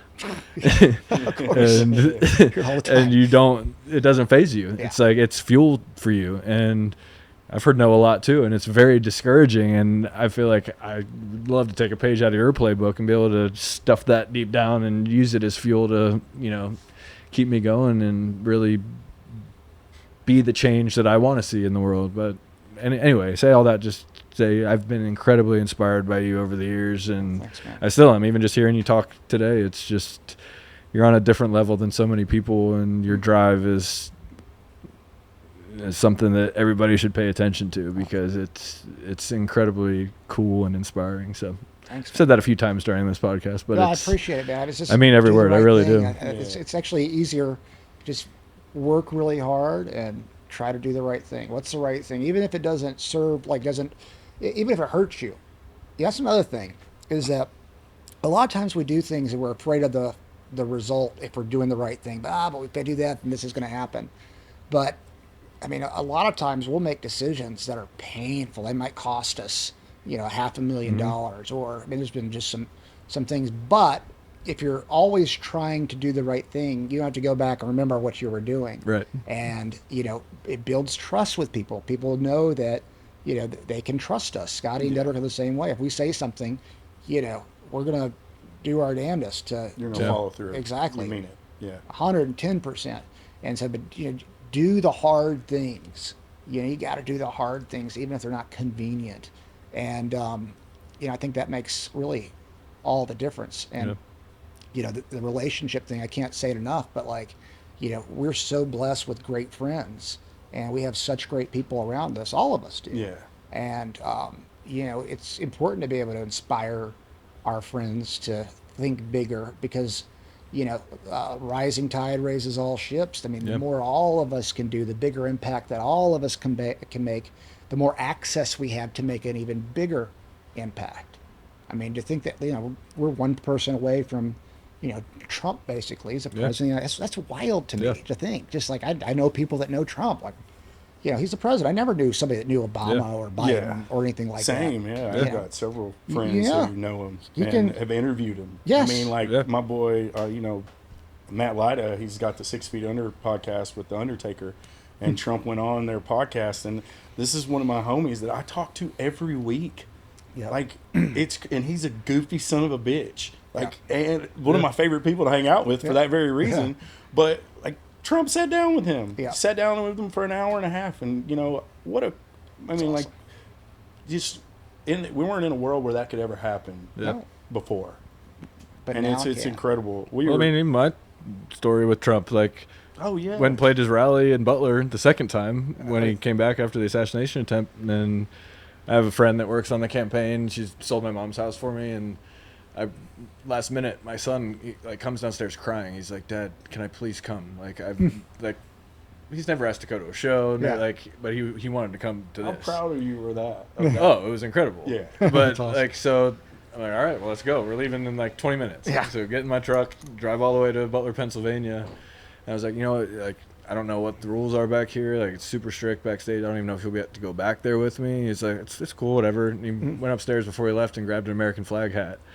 And so we got there, got the whole day. Like, he's more excited than I've ever seen him in my entire life. So he got to meet Donald Trump, and awesome. literally is the highlight of his life. He's Yeah. never, like, he got him to sign the hat, and that we went through the thing back there. We're talking to him, and he was like, no signatures, no this, one picture. And Cameron was like, do you think he would sign my hat if I asked him? I was like, you don't get what you don't ask for. So he walked right up to him. He's like, Mr. President, thank you for what you've done. You've saved the world. You've saved the nation. You are my favorite human being. Will you please sign my hat? And he looks at him. He's like, well, after that, I think I'll have to. That's awesome. But he was so down to earth. It was like, Camden walked away. He's like, Dad, he treated me like Papa treats me. He was like, I wasn't expecting him to be that Warm. personable and that Yeah. warm. He's like, I just felt something different about him and I mean, I would argue the same thing, but all that to say, it's just, he's so accessible, and he's got this entire younger generation that are all about him. I mean, granted, Yeah. there's plenty that aren't, but I think it's woken up a younger generation and getting people involved in politics at a much younger level. And it's at least causing people to pay attention. I know up until the time I was 18, I didn't even think about politics. Like, my parents had to basically force me to go vote the first time, and then I was like, okay, now I started to get into it and see what it was. But now I'm noticing kids 8 to 15 years old like picking a side and like at least getting involved. And I think that's important, because I think the state of the nation and the reason we're in the place we are is because so many people don't care, and it's gotten so far away from what this country was founded on and why it was founded, how it was founded. And I think having kids involved and excited about the future of this nation, and also recognizing what could be stripped away from them. And I think they're at a very pivotal place. Like, I never got to see any of this division as a kid. Yeah. Like, Yeah. I could say I was either really sheltered or what, but I don't even think it was as prevalent Just back nobody in then. our age group cared. Yeah, and I'm hoping that because there is so much division and there is so much just crap happening across the nation, that some of these kids will wake up, and hopefully those kids will get into politics, and it won't just be, I don't know, I could be wrong in this, but from my perspective, I look a lot of politicians and a lot of people that get into law and stuff like that, and I notice a lot of them have a chip on their shoulder, and it was usually kids that were bullied in high school that weren't part of the cool crowd, and now this is their chance to get back at those people that messed with them. And I'm hoping that a lot of these younger kids that are the jocks, that are the athletes, will recognize the importance of their involvement and having a voice, and you know, even just in our communities, getting involved in school boards and city councils 'Cause and that's where it stuff. That's starts. where It starts I in think we can local actually government. affect Local. change there. Yeah. I mean, that's why my goal is to run for Secretary of State in Tennessee, because Yeah. why? You can affect change in as far as the voting goes. Are you and still machines thinking about and- doing that? Still thinking about it, Nice. but I'll tell you after Oh, this what happened after that. That kind of scared the shit out of me, and Yeah. spent some time in the hospital for poisoning and some other weird Oh, stuff. man. It was just very strange, but it was enough to cause me to step away and You're be like, like, "Oh, "What the fuck's happening?" Maybe I don't here?" want to do this. So, yeah, but no, I still definitely do, and I'm trying to craft the right approach to be effective and then not get wrapped up in all the BS petty stuff. So Yeah. I mean, the local politics is where, we can make the biggest difference. For I mean, sure. the city level, the state level. I mean, Nashville has the third largest council in the country. There's like 40 council members in Yeah. the city, and it's not that big comparatively. I mean, it was much smaller 10 years ago. For sure. But it's really hard for guys like us who are working all the time to, go be a council person or whatever. And a lot of times people that have a lot more time on their hands. Well, see, I got approached 2.5, 3 years ago I was living in this area that this council seat was up, and some of the people around here that I work with were like, hey, I've always kind of had an interest in politics as well, and got a master's in music business from Belmont, so I have some background in the music industry here in town, and then obviously I'm pretty plugged in. But that was the problem, is like, guys, I work 60 hours a week. When the fuck am I going to do this? Yeah. Like, are you guys going to give me a salary? Yeah. Like, because if you're not, I can't Can't do do it. it. Yeah. So, Exactly. and that's a big part of the problem with local politics. It Well, also- requires a lot. Yeah. and they're very there's no- strategic about who they get in there, and they get very controllable, Well, the rich manipulatable people, people. Rich that- people want their puppets. Yeah, that's for sure. Yeah, and I mean, Makes if you sense. look at the size of our council, though, I mean, it would take 21 seats basically to swing it. Right. So I mean, you pick 21. And this districts. metropolitan area, we all know what that looks like. Oh yeah, You're No, it's rough. uphill battle. Can you tell me, what's the family that's kind of controlled Nashville, Davidson County politics for a long time? Is it the Coopers or no? No, not the Coopers. I don't even want to say it. Yeah, I don't want to say it, but there is one. I know you know who I'm Yeah. talking about, but Yeah. and even that, like when I was talking to you about, It's kind of very low key though. Yeah, Yes. it was for a long time. yeah. But yeah, that's. But after I spoke with you about it, I had gone and spoke to a few other people, and they're like, basically, it was the list of people I needed to meet with Yeah. next, and they were on that list, Yeah. and the rest is history. So. Yeah. No, I mean it's interesting, and that system is kind of changing now because we Okay. have so many people moving here, and so you're getting a lot of new blood, and so I kind of like in a way the old system where you can actually get things done. Yeah, at least you know what you were dealing with. I mean, Exactly. I'm assuming it's the same in Mexico. It's like you know what kind of corruption you're Oh, dealing yeah. with. Yeah, absolutely. But a city like Nashville, it has so much potential, but it's easy to screw up too with bad policy. Yeah. Oh, for And sure. I mean, the whole the idea that we don't have. I don't know if y'all know this. There are over 3,000 kids that go to Metro Public School that are homeless right now. Holy shit! No, I mean, that, like, imagine, why isn't that the number one issue the mayors are running on? Yeah. I mean, because I think if everybody knew that, we would try to really all collectively solve that problem. Yeah. We know that's an issue, but it's not talked about, and so we're solving the wrong issues, because if you got a bunch of homeless kids, one, they're hungry, and there's the sadness around that. But then there's also, like, those are the next generations, and if Yeah. you got homeless kids that are being raised hungry and poor, they're likely to become criminals one day. right. They're much higher risk. up in the system. And that's our future in 20 years if we don't do something about it. For And so I wonder why we don't have money for our teachers when the city is thriving financially. Right.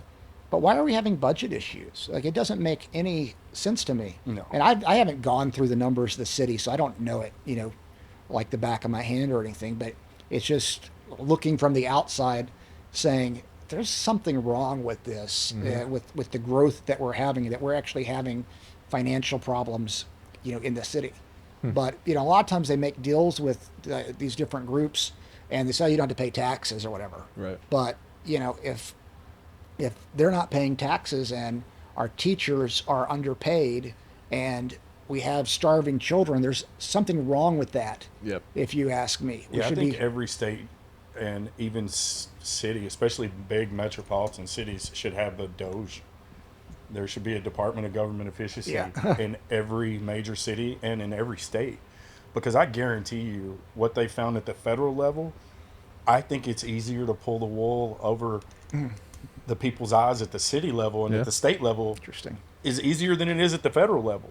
So we may find out, that this is way worse A lot of ways. at the state and city level than it is at the federal level.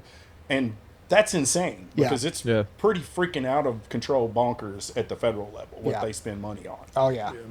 They wonder why people don't want to pay taxes. Like, it's because you're not responsible with my money. Yeah. Yeah. I'm curious if you've seen this. Like, I feel like I've noticed it nationwide, I guess, but it's the best place to say it. Like, do you think that, let's say the mayor, let's say somebody brings up the 3,000 homeless children example to him and he starts to run on that initiative.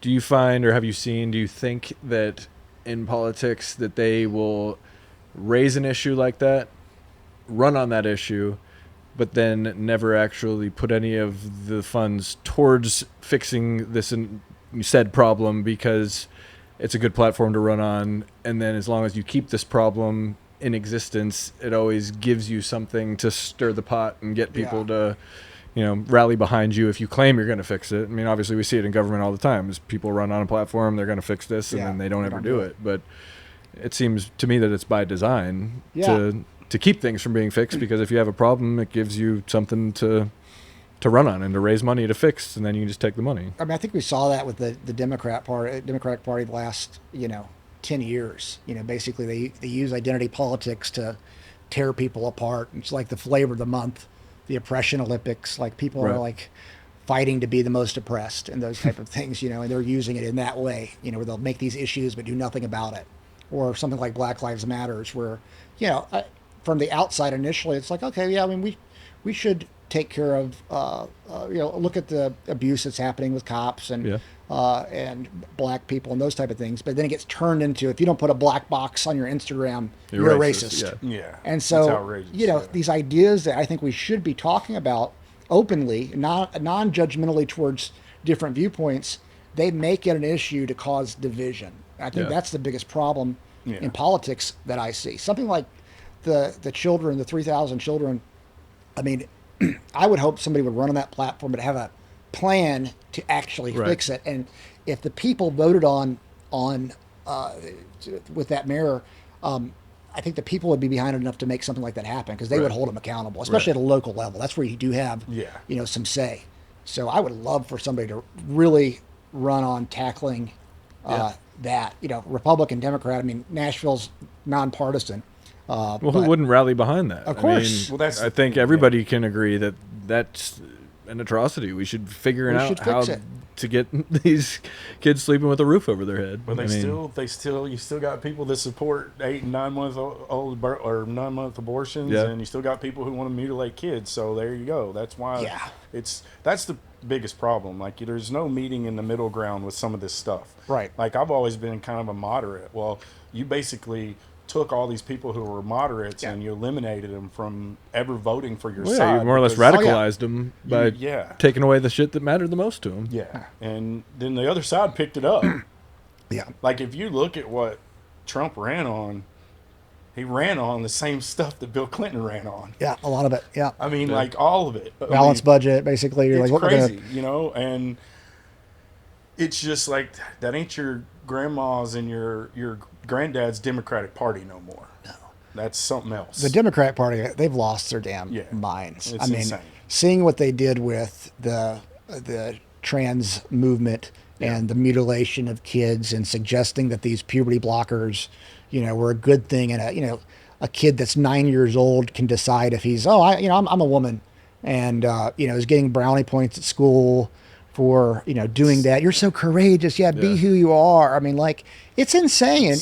And most of America is against it, by the way. Yeah. It's just the radicals now that are for that, the outward ones.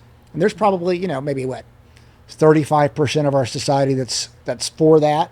And the other 65% is like, no, this is crazy. I mean, that's really probably It's probably one of the that's things probably one even involved- exaggerated. It's probably even less than 35%. Yeah, probably really. is. I would hope. And that's what probably won Trump the election. Yep. Yeah. So, I mean, that issue, the border insanity, Trump stopped it as soon as he got in. I mean, the guy's kind of on fire right now. You think about what a whatever week. you want to think about him. Your opinion is your opinion, and I don't, everyone's entitled to their own opinion. But, Sure.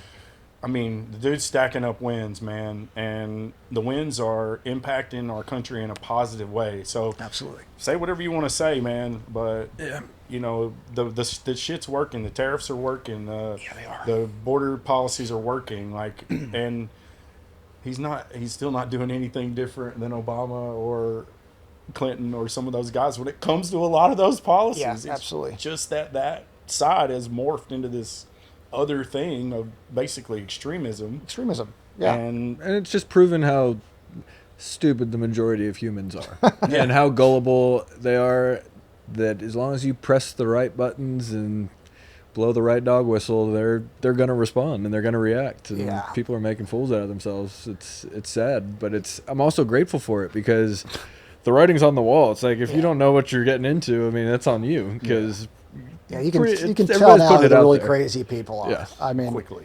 things have changed so much with that in 5 years. I mean, during COVID, that's when the George Floyd thing happened, and we had riots, we had a lot of division. I mean, we couldn't publicly then speak out against Black Lives Matters as three white guys. Yeah. Oh, no. In the organization, which was a communist organization. I mean, their stated on their Antifa. website Oh, yeah. was to do away with the nuclear family. I mean, that's out of the Communist Manifesto, Yeah. Yep. like straight out of the playbook. But if you said anything against them as three white guys, you're racist. If you don't think that men, biological men, should be able to compete in women's sports, you're a transphobe. So like they break these, you get put in these categories: racist, transphobe. Those are, the racist comment especially is like, fuck you, man. Like, Yeah.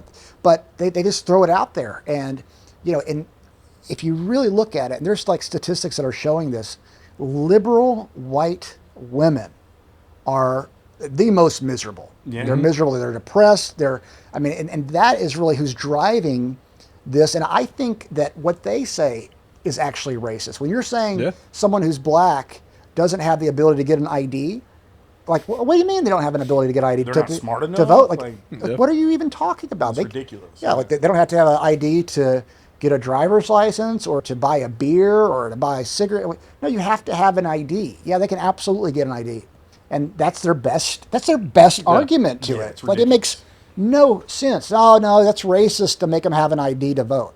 That becomes racist, and they put these categories out there that are truly insane. But people are waking up. I wasn't sure a few years ago if we were going to make it out of this. Yeah. I'm like, I didn't know that we still had this many strong men.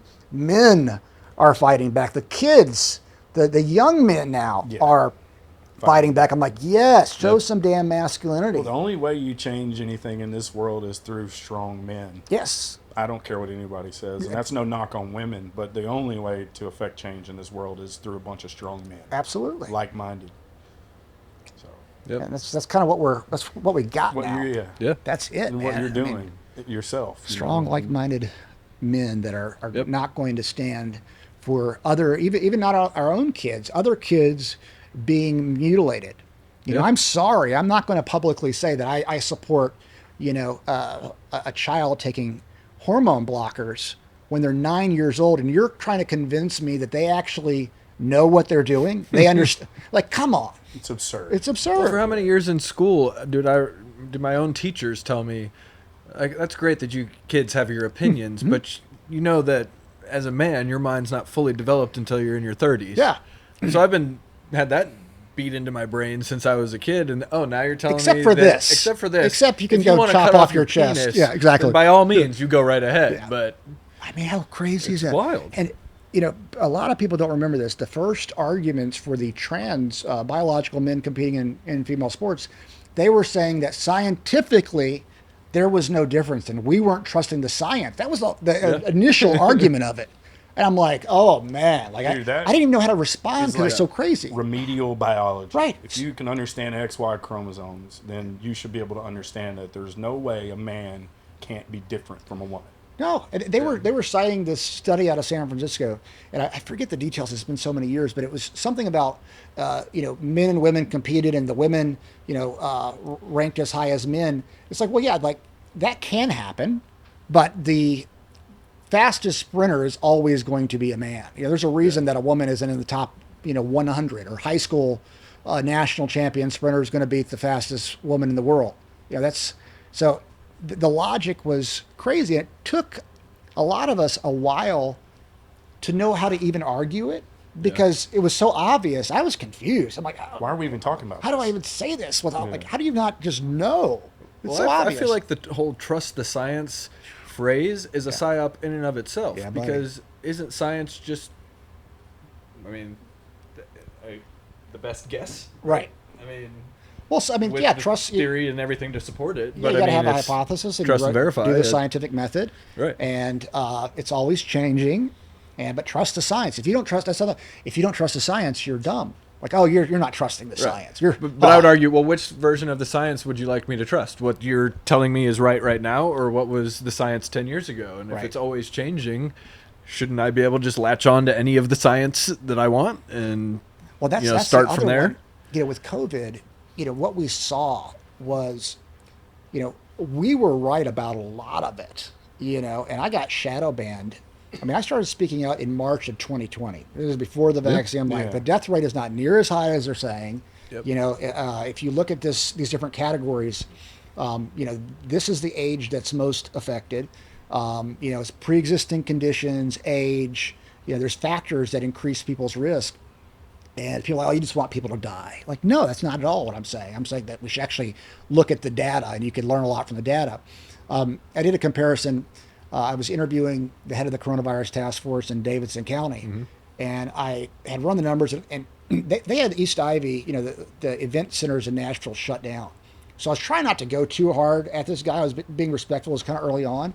But I brought up, I was like, so, in New York, there's been 2 people out of like 10,000 so far that have died under the age of 40. I said, so basically you have a higher chance dying in a car accident going to work this year than you do of dying to COVID if you get it if you're under the age of 40. He's like, oh, well, I have to fact check this. Fact check it, man. Yeah. But I mean, it was obvious that they were filling our heads with just BS and fear. And you're talking about stress. I wonder how much of an impact it had when people went to the hospital super afraid and stressed, and their cortisol levels raised. If we would have had I know we would have had a lower amount of deaths if we didn't have that fear pumped into us. Yeah, I remember when I got COVID, it made me nervous. Like, oh, I can't be one of these guys that's been talking shit this whole time and die. Right. Yeah, when I started to lose my taste and my sense of smell, I was like, oh. dang it. But I mean, but the reality was is that the numbers were pretty obvious. Yeah. And was it bad? Absolutely, it was bad. Yeah. But it wasn't what they said. Right. No. And it didn't require the things that they implemented. Yeah, not at It all. was ridiculous. Gosh. The mask mandates are outrageously stupid. I mean, just even now, I think back on that time period, and it seems so crazy to me. Just so wild that everything we had to do, even flying on planes. Like, I went through an old backpack the other day that I hadn't used in a few years and pulled out like 3 of these mesh masks, and I'm like, literally hold it up to the light, completely see through. Like, what good was this fucking doing? Obviously, we knew back then it wasn't doing anything, Right. but just going through the motions, Trust the science. just to keep people happy, make other people feel comfortable. Like, 6 what feet the away. fuck? Like, It's so stupid. arbitrary number. Everything we'd ever been taught in science about, droplets and aerosolized particles and whatnot. Yeah. I mean, we knew that it was Throw it out like the window. blowing it through a chain link fence and just had to be compliant. You had to. And if you didn't, you just wanted people to die. You're Yeah. not I kidding. always, Like, I just wanted to fucking play music. That Right. was it. Yeah. I'm not a scientist. I always felt like they made it worse with the vaccine because they slowed down the progression of herd immunity. Yeah. I think if they'd have just let everybody get it, sure, you'd have had some deaths. I'm not saying you wouldn't, but you still had deaths. I think that as a whole, we would have became immune faster, and then COVID would have been over. You're thinking much way sooner. too logically, Yeah. and you have to. Or That's way too smart. Yeah, right. I just mean, vaccinate. And I'm an idiot when it comes to this. Yeah, well, that makes sense. Or just vaccinate the highest risk. Highest risk, yeah. 65 and up, people with major pre-existing conditions. You take care of them, and then you just go with the statistics for everybody else. You would know Right. what's going to happen. Right. And, that didn't happen. No. Yeah. Yeah, it's wild to think back on it, and especially now. Trying to think about it logically, trying to use some discernment. Like, okay, was some of it warranted? I try to play devil's advocate for that side. Just like, okay, I hated everything that they suggested we implement, but that was because I kind of had my walls up. I was pissed off. Like, were there certain things that would have been effective? And when I look back at it, it really doesn't seem like there was a single thing that was pragmatic and that made sense. Well, no, and don't go outside. You're right. That was the beginning.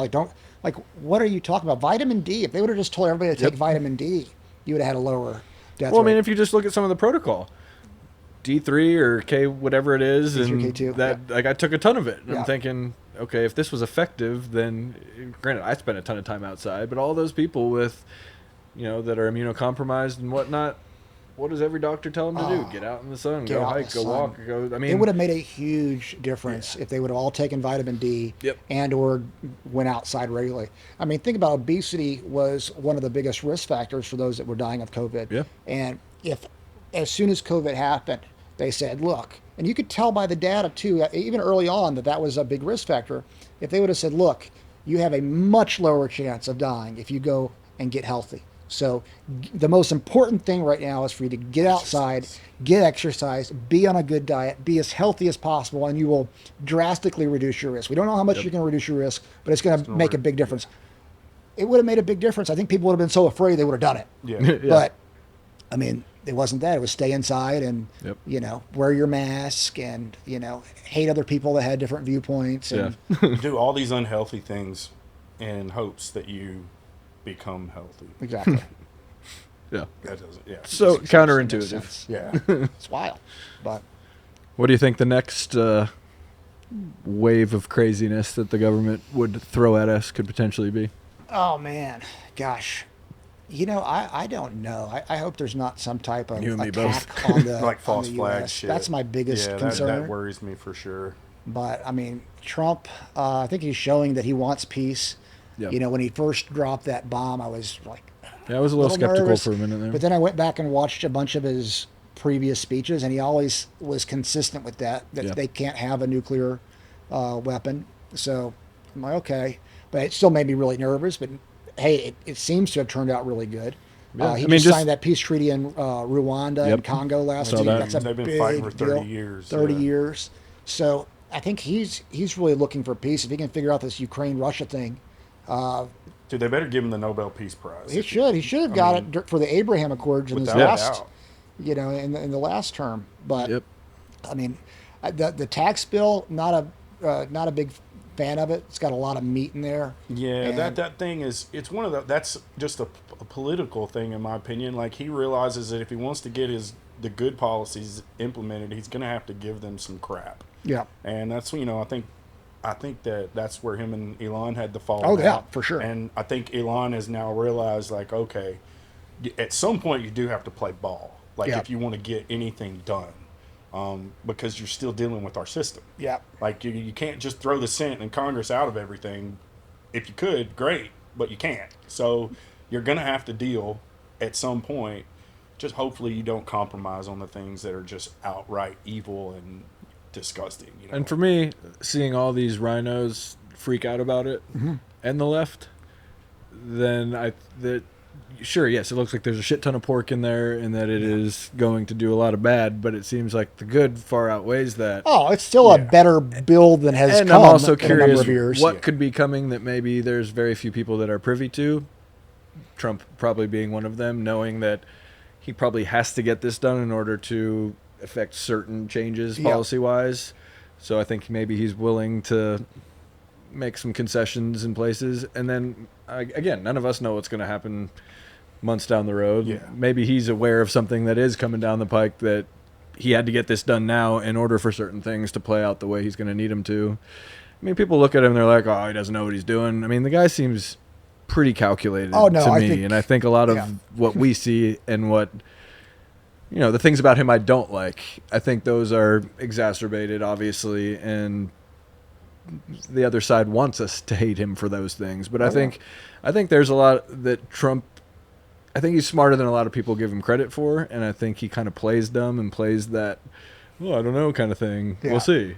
When I don't think he ever says anything like we'll see unless he's already pretty certain what the outcome, and maybe that's wishful thinking on my part. I'm sure it is to a certain extent, but his track record now, this many years into it, I mean, usually he does what he says, and he's making a lot of deals. Yeah. So I mean, bringing a lot of money back to the States. Yeah. I think he got $5 trillion in guarantees or in investments when he was in Saudi Arabia. And even that, to me, if you look at the reception, if you look at the way he treated him over there, in my opinion, that deal with Iran was already done, and that was his victory parade almost. And then it was like, all right, let's show the rest of the world what we just did. Yeah. Did you see him last week at the NATO summit? Yeah. What happened? I mean, that guy was like, called him daddy. He said, sometimes daddy. And then when they asked him to try to grill him about it, he was just like, own that. Yeah, I got no problem with that. Yeah, it's, I don't know, we're in uncharted waters, it seems like, and it's crazy. And it's the crazy time to be alive. Say the U.S. has been carrying the load for everyone for so long. It's time for the rest of us to do our part. Holy shit, bro. Yeah. That was a surprise, really. Yeah, it really was. This is pretty cool. Incredible. I mean, and the press, of course, doesn't give him any credit. No. It's like, what a big win, though. We'll give him credit. We got you, bro. Yeah. Like we got you, Trump. We went over to Poland during the Christmas break to play for our troops over there.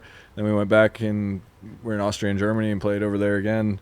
And I will say, what our media tells us that Europeans and everyone feels about us and Trump, that's a very small contingency of people over there. It's people that don't have a clue what's going on and they just turn on BBC CNN, or Sky News and hear the regurgitation of it. But most of the people that are paying attention, they're like, we need a Trump. Like, all of Europe needs a Trump. And like Poland, their president or whatever, they're saying he might be the closest to that. But I'd argue Hungary has probably the most Trump-esque Italy's leader. not doing too bad either. Yeah. Italy, Maloney, she's a freaking savage, bro. Yeah. And then Javier Milei in Argentina. Yeah. Oh, man, that's awesome. He classified a lot of Nazi documents, man, that I really dug into. And, man, there's a lot to unpack there. Oh, wow. Well, you know what we were talking about earlier, the Antarctica stuff? In those documents, they get into that. So keep going, and it's very eye-opening. They talk about Antarctica? He basically said that the United States military moved Hitler to Argentina, or these documents from Argentina that he declassified says that our military moved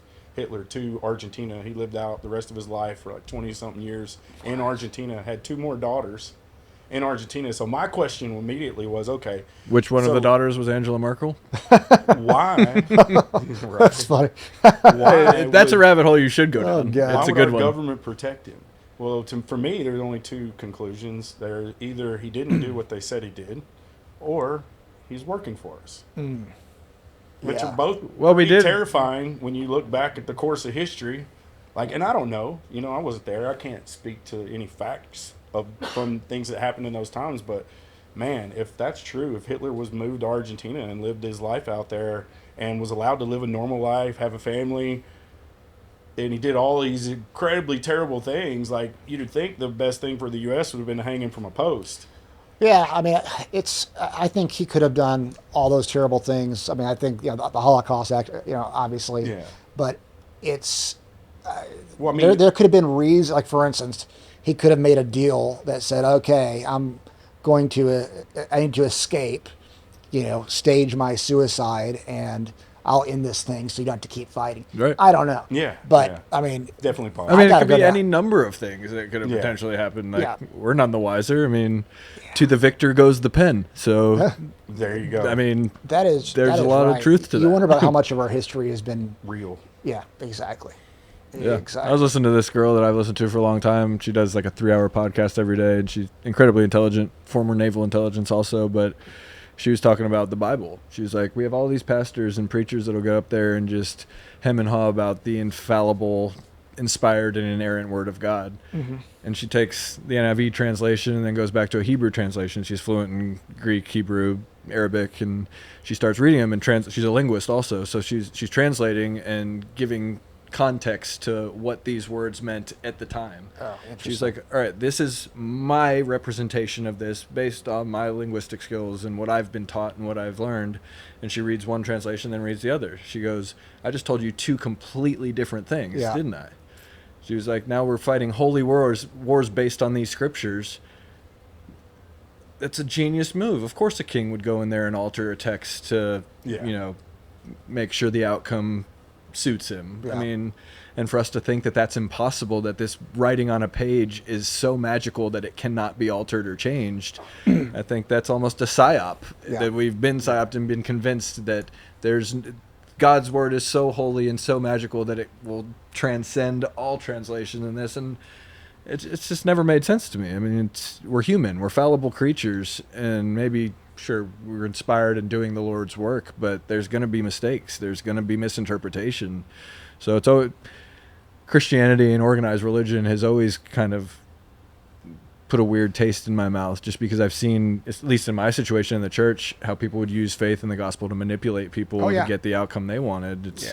Well, who's to say that a king couldn't convince his entire constituency or his entire, populace that, oh, you have to do this in order for this to happen, and then all of a sudden swoop in and take out an army that's the only threat to them. Now you're the savior. Like, it just seems like it's always been by design, and we're pretty stupid as creatures, as humans. I mean, I think we're also very, very intelligent, but very gullible, and it's... Well, what's going to happen, though, that now the deep state doesn't have control over the information that goes out there? I mean, because these things are opening up. I mean, I haven't read the Melee thing, but I'll go down that rabbit hole a little later.